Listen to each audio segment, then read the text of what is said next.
3 hari yang lalu, hari Senin, PD Sumekar menyampaikan surat kepada Bupati dalam rangka untuk meninjau kaitan dengan pemilihan gabah pertama untuk bisa menyerap gabah dari petani. Hal ini kita lakukan sesungguhnya adalah berawal dari kebijakan saya, bagaimana caranya PD Sumekar ini perusahaan BUMD yang ada di Kabupaten Sumeneb untuk menjadi perusahaan yang mampu juga eksis di bidang pangan. Maka pada saat itu saya kumpulkan semua bagaimana agar program dari pertanian dari hulu ke hilir ini bisa kita maksimalkan. Salah satunya adalah menugaskan PD Sumekar, di mana PD Sumekar ini untuk bisa melakukan kaitannya dengan bisnis pangan, khususnya penyediaan beras untuk ASN.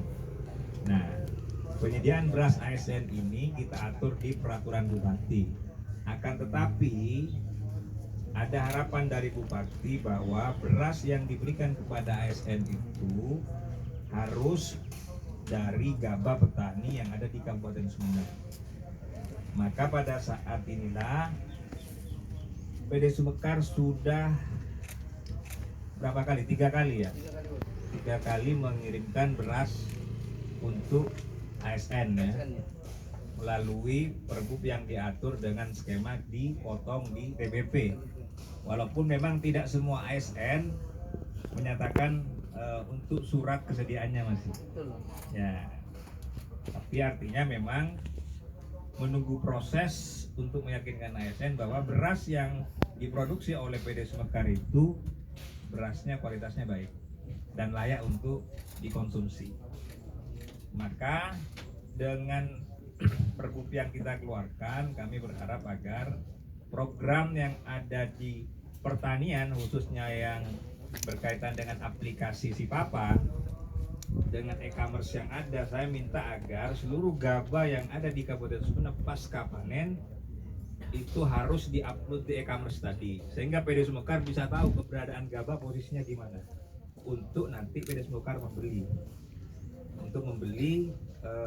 gabah yang ada di Kabupaten Sumeneb untuk diproduksi menjadi beras yang dikonsumsi oleh ASN.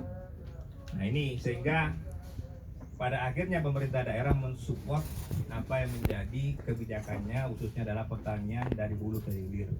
Termasuk ke depan apa yang sudah dibangun oleh Dinas Pertanian itu yang ada di Pulau Kangian, saya sudah memerintahkan kepada Kabak Hukum untuk segera koordinasi dengan Pak Sekda, bagaimana pasca pembangunan RMU yang ada di kepulauan itu bisa dikelola oleh PD Sumekar untuk mengcover kebutuhan beras yang ada di Pulau Kangian. Saya inginnya polanya adalah pola seperti Sumekarland. Ya, KSO modelnya langsung diserahkan kepada PD Sumekar. Kenapa PD Sumekar layak untuk diberikan hak pengelolaan? Karena PD Sumekar sudah masuk di bisnis penyediaan beras ASN ini dengan tempo 3 bulan yang sudah berjalan. Dan untuk sementara memang tidak ada komplain. Yang mau moga-moga tidak ada komplain. Itu yang harus dijaga dari kualitas beras yang ada. Sehingga ke depan tentu harapan saya sebagai Bupati Sumeneb tidak hanya cukup dikaitan dengan penyediaan beras untuk ASN, tetapi bagaimana mampu melihat pasar agar penyediaan beras BPNT yang saat ini 1.950 ton itu jangan sampai dikirim dari beras dari luar, dari Lamongan, Bojonegoro. Bagaimana peran PD Sumekar itu nanti mampu menyerap seluruh gabah, masuk juga peran sertanya untuk mengatur keberadaan BPNT yang ada di Kabupaten Sumeneb ini. Sehingga keberadaan gabah yang menurut Dinas Pertanian ini surplusnya berapa hari?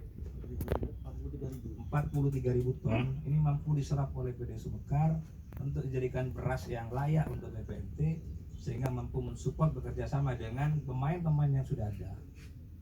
Tinggal mengatur sebagai delegasi untuk penyediaan berasnya. Dan berikutnya kami sudah berbicara dengan Kepala Dinas Pertanian dan Kepala Dinas Perindustrian untuk mengajukan RMU ke Kementerian Perindustrian sebesar 25 miliar. yang pada saat nanti setelah dibangun pabrik besar itu, kita akan dorong juga untuk KSO dengan PD Sumekar untuk mengcover 1.900 ton yang kaitannya dengan BPNT. Nah, itu beberapa hal yang mungkin harus kami sampaikan kenapa saya dorong PD Sumekar untuk masuk kepada bisnis pangan. Untuk saat ini khusus fokus di beras, dan berikutnya mungkin di bisnis pangan yang lain yang dalam perencanaan yang saat ini dalam pendampingannya dilaksanakan oleh Kabak Perekonomian. Itu mungkin beberapa informasi yang harus saya sampaikan.